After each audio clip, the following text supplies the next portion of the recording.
आज के जमाने में जुडिशरी पर पब्लिक ट्रस्ट एक ट्रिकी जोन में खड़ा है। हर दूसरे दिन सोशल मीडिया पर लोग किसी ना किसी जज के डिसीजन पर सवाल उठाते दिख जाते हैं। कभी बेल ऑर्डर्स पर आउटरीच होता है तो कभी किसी सेंसिटिव केस के हियरिंग पे लोग का गुस्सा फूट पड़ता है। अब जजेस के खिलाफ एफआईआर की मांग तक आम हो गई है, जैसे जुडिशियल डिसीजंस सिर्फ पब्लिक ओपिनियन से वैलिडेट होते हो। ऐसे वॉलेटाइल एटमॉस्फेयर में सुप्रीम कोर्ट के लिए सबसे बड़ी चैलेंज ये है कि वो जुडिशियल इंडिपेंडेंस को मेंटेन और प्रोटेक्ट कैसे करे बिना पब्लिक अकाउंटेबिलिटी से भागे हुए। इसी बैकड्रॉप में एक ऐसा केस सामने आया है जहां एक पिटिशनर ने सीधा 6 जजेस के खिलाफ एफआईआर फाइल करने की डिमांड रख दी है। जी हाँ, आपने सही सुना। तो सुप्रीम कोर्ट में justice Suryakant and Joy Mallya Bagchi की बेंच ने इस केस को कैसे हैंडल किया और जब एलिगेशन सीरियस थे तब कोर्ट ने क्या बैलेंस बनाया। ये पूरा एपिसोड जुडिशियल फंक्शनिंग और पब्लिक सेंटिमेंट के बीच का एक परफेक्ट मिरर बन गया है। अब बात ऐसी है कि सुप्रीम कोर्ट का ये हियरिंग कभी कभी कोर्टरूम ड्रामा जैसा बन जाता है, जैसा कि इस केस में हुआ 17 जुलाई 2025 को। एक पिटिशनर सुप्रीम कोर्ट के सामने एक सेंसेशनल प्ली लेकर आए,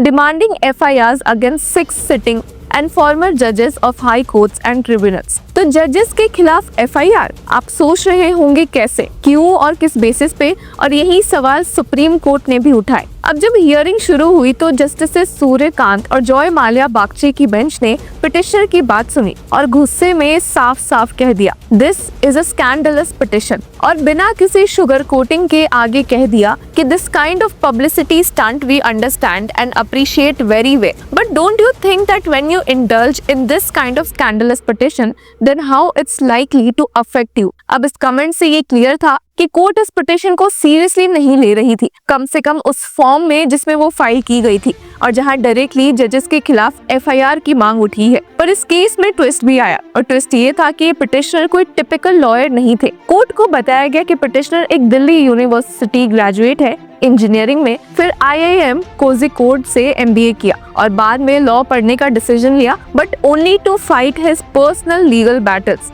जी हाँ, आपने सही सुना। उसके बाद अलिजिडली वो कुछ pro bono corruption related matters भी हैंडल कर रहे हैं। अब ये भी एक क्यूरियोसिटी का पॉइंट था कि एक हाईली एजुकेटेड इंडिविजुअल जो लीगल सिस्टम के अगेंस्ट सीरियस एलिगेशंस लेकर आ रहा है। अब सवाल ये भी है कि आखिर किसके खिलाफ ये पिटिशन थी। तो पिटिशन में जिन लोगों को इम्प्लीडेड किया गया है वो थे justice C Harishankar Delhi high court, justice Girish Kathpalia Delhi high court, justice Suresh Kumar Kait former Delhi high court जज Oberoi, judicial member CAT Delhi mister KN Srivastava former member CAT। मतलब बात किसी एक या 2 जजेस तक सीमित नहीं थी, पूरा एक हाई लेवल जुडिशियल क्लस्टर इस प्ली के रडार पर था। पर नेक्स्ट सवाल ये भी उठता है कि आखिर ये एलिगेशंस क्या थे। तो पिटिशनर का कहना था कि CAT सेंट्रल एडमिनिस्ट्रेटिव ट्रिब्यूनल का एक बेंच ने हियरिंग के वक्त बोला था कि उनका ओरिजिनल एप्लीकेशन अलाउ किया जाएगा, लेकिन बाद में, और वो भी पिटिशनर के हिसाब से behind his back, case dismiss कर दिया गया। Same pattern allegedly Delhi high court में भी रिपीट हुआ है।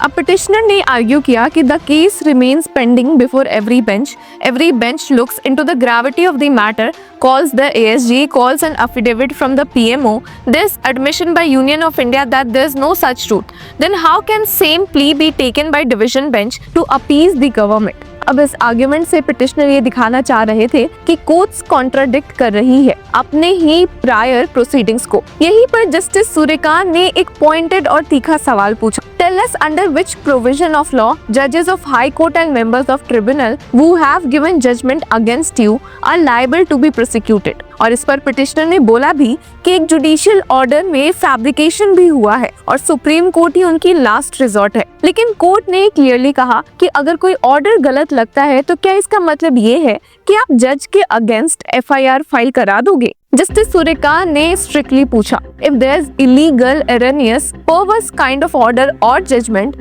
rendered by the judicial forum, you will implead judges by name and you will ask for registration of FIR। Court का tone काफी sharp और सार्केस्टिक भी हो गया जब पिटिशनर बार बार लीगल आर्ग्यूमेंट्स रखने लगे। जस्टिस कान ने बोल दिया, you are such a learned fellow, you know law more than everyone on the earth, such caliber।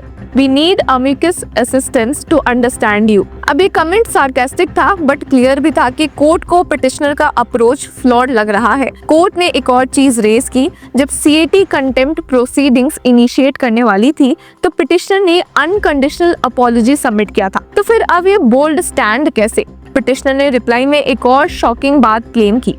उनके केस की हियरिंग के 10 दिन बाद कोर्ट ऑफिसर का कॉल आया था उन्हें, कह रहे थे कि जो ऑर्डर सुनाया गया था वो डिस्ट्रॉय कर दिया गया है और अब एक नया जजमेंट अपलोड हो गया है।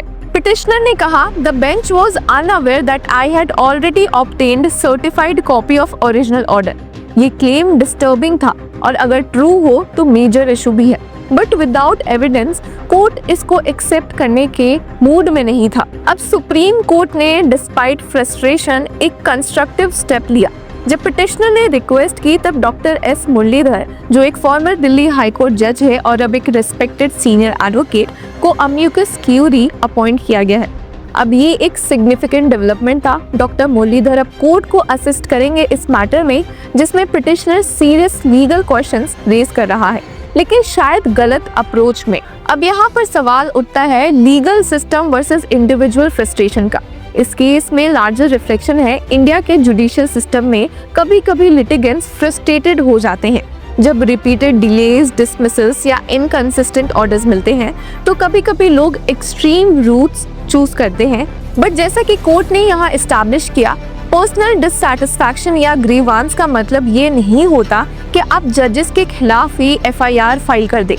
There is a process, there are legal remedies and there are boundaries. अब कोर्ट ने क्लियरली बोला कि पिटिशन उनको एक पब्लिसिटी स्टंट लगती है और अगर आप कोर्ट रूम में सीरियस एलिगेशंस के साथ आते हैं तो आपके इंटेंशंस भी इक्वली क्लियर एंड लॉफुल होने चाहिए। इस केस में एलिगेशंस डिस्टर्बिंग थे, लेकिन पिटिशन की ड्राफ्टिंग और अप्रोच ने कोर्ट को नाराज किया है। पर अब सवाल ये है, व्हाट हैपेंस नेक्स्ट? तो अब बॉल डॉक्टर मुरलीधर के कोर्ट में है।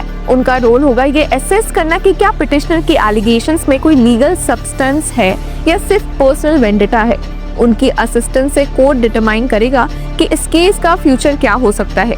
तो व्यूअर्स, अब हमें इस हियरिंग से क्या सीख मिलती है? पहला ये कि courts have a limit to their patience. Legal system open है, लेकिन मिसयूज या मिसयूज के इंप्रेशन पे कोर्ट स्ट्रिक्ट हो जाती है। दूसरा, द लीगल प्रोसेस मैटर्स। आप एजुकेटेड हो, पैशनेट हो, बट कोर्ट को इम्प्रेस करने के लिए आपको प्रॉपर लीगल चैनल्स फॉलो करने पड़ते हैं। तीसरा, द डिग्निटी ऑफ जजेस इज प्रोटेक्टेड।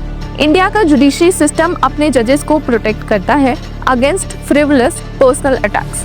चौथा, पब्लिक परसेप्शन इज इम्पोर्टेंट। अगर आप किसी पब्लिक प्लेटफॉर्म या कोर्ट में आके एलिगेशंस लगाते हैं तो आपको इक्वली रिस्पॉन्सिबली एक्ट करना होता है। तो सवाल अब है कि अब क्या? ये केस एक रिमाइंडर है कि डेमोक्रेसी में कोर्ट्स आपकी सुनते हैं, बट सिर्फ जब आप सही तरीके से बोलते हैं, क्योंकि जजेस भी ह्यूमंस होते हैं, लेकिन उनकी अकाउंटेबिलिटी का प्रोसेस स्ट्रक्चर्ड होता है, नॉट सेंसेशनल।